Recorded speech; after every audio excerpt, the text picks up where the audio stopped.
দিয়ে যায় নাই, ফলে আপনাকে এই দেশে থাকতে হবে, আপনার পালানোর কোনো জায়গা নাই। এই দেশে এই দেশের মানুষের জন্য রাজনীতি করেন।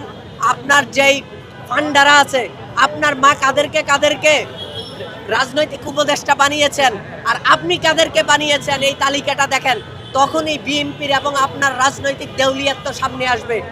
আপনার মা এই দেশের বর্ষিয়ান বুদ্ধিজীবীদেরকে, বর্ষিয়ান রাজনীতিবিদদেরকে রাজনৈতিক উপদেষ্টা হিসেবে গ্রহণ করেছে, আর আপনি রাশেদ খানের মতো হাফসি গোলামদেরকে রাজনৈতিক উপদেষ্টা বানিয়েছেন, বড় বড় পদ দিয়েছেন। এদেরকে তো 50 দিরহামে কিনা যায়, এদেরকে তো পুরাতন একটা গাড়ি দিলে কিনা যায়, এদেরকে তো চকিদার বানাইলেই আর আপনার পা চাটতে শুরু করবে। এদেরকে দিয়ে আপনি এই দেশে রাজনীতি করতে পারবেন না। ফলে রাজনৈতিকভাবে আপনি 16 বছর এই দেশে ছিলেন না, এই দেশে কি ঘটেছে সেইটা আপনার জানা নাই।